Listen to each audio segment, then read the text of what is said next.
ಮಲೆನಾಡಿನಲ್ಲಿ ಹೆಚ್ಚಾಗ್ತಾ ಇದೆ ಕಾಫಿ ಕಳ್ಳರ ಹಾವಳಿ. 50 ಕೆಜಿ ಕಾಫಿಗೆ ಬರೋಬ್ಬರಿ 30,000ಕ್ಕೆ ಹೆಚ್ಚಳ ಆಗಿದೆ. ಅಂದರೆ 50 ಕೆಜಿ ಕಾಫಿ 30,000 ಮಾರಾಟ ಆಗ್ತಾ ಇದೆ. ಹೀಗಾಗಿ ಕಾಫಿ ಕಳ್ಳತನ ಜಾಸ್ತಿ ಆಗ್ತಾ ಇದೆ. ಬೆಲೆ ಜಾಸ್ತಿ ಆದಂಗೆಲ್ಲ ಕಳ್ಳತನ ಜಾಸ್ತಿ ಆಗ್ತಾ ಇದೆ. ರಾತ್ರೋರಾತ್ರಿ ತೋಟಕ್ಕೆ ನುಗ್ಗಿ ಗಿಡದಲ್ಲಿದ್ದಂಥ ಕಾಫಿಯನ್ನು ಕಳ್ಳತನ ಮಾಡಿದ್ದಾರೆ. ವಾಹನದಲ್ಲಿ ಬಂದು ಸಿಕ್ಕ ಕಡೆ ಕಾಫಿ ಕಳ್ಳತನ ಮಾಡಿದ್ದಾರೆ. ಸುದೀಪ್ ಮತ್ತು ಮಧು ಎಂಬುವರ ತೋಟದಲ್ಲಿ ಕಳ್ಳತನ ಆಗಿದೆ. ರಾತ್ರೋರಾತ್ರಿ ಮಿನಿ ಪಿಕಪ್ ವಾಹನದಲ್ಲಿ ಬಂದು ಕಳ್ಳತನ ಮಾಡಿ ಪರಾರಿಯಾಗಿದ್ದಾರೆ. ಬೇಲೂರು ತಾಲೂಕು, ಹಾಸನ ಜಿಲ್ಲೆ ಬೇಲೂರು ತಾಲೂಕು ಚಿನ್ನೇನಹಳ್ಳಿ ಗ್ರಾಮದಲ್ಲಿ ನಡೆದಿರುವಂಥ ಘಟನೆ ಇದು. ಹಾಸನ ಜಿಲ್ಲೆ ಬೇಲೂರು ತಾಲೂಕು ಚಿನ್ನೇನಹಳ್ಳಿ 1-2 ಎಕರೆ ಇರುವಂಥ ತೋಟ, 1 ಎಕರೆ 2 ಎಕರೆ ಇರುತ್ತಲ್ಲ ಅಂಥ ತೋಟನೇ ಅವರಿಗೆ ಸುಲಭ ಅಂತ ಅಂದ್ಕೊಂಡಿದ್ದಾರೆ. ಅದು ಯಾಕೆ ಅಂತ ಅವರ ಲಾಜಿಕ್ ಅವ್ರನ್ನ ಕೇಳಬೇಕು. ಯಾಕಂತ ಹೇಳಿದ್ರೆ ಅದರ ಕಾವಲು ಇರೋದು ಕಮ್ಮಿ ಇರುತ್ತೆ ಅನ್ನುವ ಕಾರಣಕ್ಕೆ ಹಾಗೆ ಮಾಡ್ತಾರೋ ಏನೋ ಗೊತ್ತಿಲ್ಲ. ನೋಡಿ, ಇದು ಹಾಸನ ಜಿಲ್ಲೆ ಬೇಲೂರು ತಾಲೂಕಿನ ಚಿನ್ನೇನಹಳ್ಳಿಯ ಗ್ರಾಮದಲ್ಲಿ ಕಾಫಿ ಕಳ್ಳತನವಾಗ್ತಾ ಇದೆ. ಅದಕ್ಕೆ ಕಾರಣ ಕಾಫಿಗೆ ಉತ್ತಮವಾದಂಥ ಬೆಲೆ ಸಿಗ್ತಾ ಇದೆ. ಅರ್ಧ ಕ್ವಿಂಟಲ್ ಕಾಫಿಗೆ 30,000 ಅಂದರೆ ನೀವು ಯೋಚನೆ ಮಾಡ್ಬೋದು, 1 ಕ್ವಿಂಟಲ್ಗೆ ಒಂದು 60,000. 60,000 ಕಾಫಿ ಬೀಜ.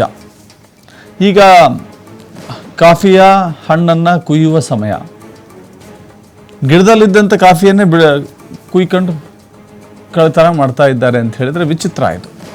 ಈ ಹಿಂದೆ ಏನು ಮಾಡ್ತಾ ಇದ್ರು, ಕಾಫಿಯನ್ನು ಒಣಗಿಸುವ ಸಂದರ್ಭದಲ್ಲಿ ಅವರು ಇಷ್ಟು ರಾತ್ರಿ ಇಷ್ಟು ಹಗಲು ಅದು ಒಣಗಬೇಕು ಅಂತ ಹೇಳಿ ಅದೊಂದು ನಿಯಮ ಇದೆ.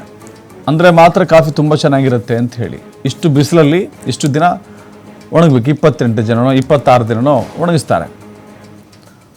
ಆಗ ಕಳ್ಳತನ ಆಗಿದ್ದನ್ನು ನೋಡಿದ್ವಿ. ಕಾಫಿ ಮೂಟೆ ಇಟ್ಟು ಮನೆಯಲ್ಲಿಟ್ಟಿದ್ದನ್ನು ಕಳ್ಳತನ ಮಾಡಿದ್ದನ್ನು ಕೂಡ ನೋಡಿದ್ವಿ. ಪೆಪ್ಪರ್ ಕಳ್ಳತನ ಮಾಡಿದ್ದನ್ನು ನೋಡಿದ್ವಿ. ಇದೀಗ ಮರದಲ್ಲಿರುವಂಥ ಕಾಫಿ ಗಿಡದಲ್ಲಿರುವಂಥ ಕಾಫಿಯನ್ನೇ ಕುಯ್ಕೊಂಡು ಕಳ್ಳತನ ಮಾಡ್ತಾ ಇದ್ದಾರೆ ಅಂತ ಹೇಳಿದ್ರೆ ಇದು ವಿಚಿತ್ರ ರೀತಿಯ ಕಳ್ಳತನ.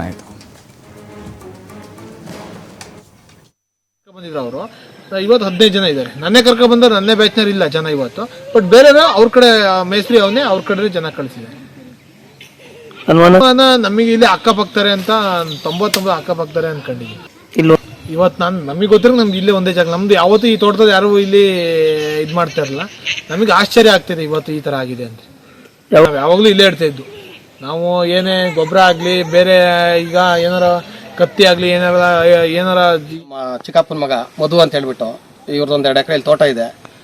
ನಿನ್ನೆ ರಾತ್ರಿ ಒಂದು ಕುಯ್ದಿದ್ದಾರೆ. ಅಸ್ಸಾಂನವರು ಹಣ್ಣು ಕುಯ್ದಿದ್ದಾರೆ. ನಿನ್ನೆ ಬೆಳಗ್ಗೆ ಬಂದು ಕಾಫಿ ತೋಟದಲ್ಲಿ ಹಣ್ಣು ನೋಡಿದ್ರೆ ಟ್ರ್ಯಾಕ್ಟರ್ ತಗೊಬಂದು ಹಣ್ಣು ನೋಡಿದ್ರೆ ಹಣ್ಣಿಲ್ಲ.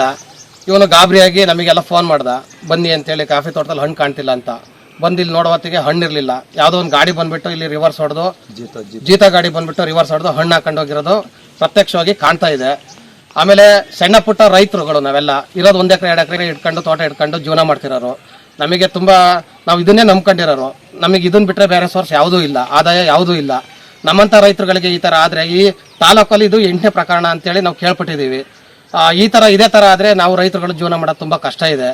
ನಮಗೆ ದಯವಿಟ್ಟು ಇದನ್ನು ನ್ಯಾಯ ಒದಗಿಸ್ಕೊಡ್ಬೇಕು.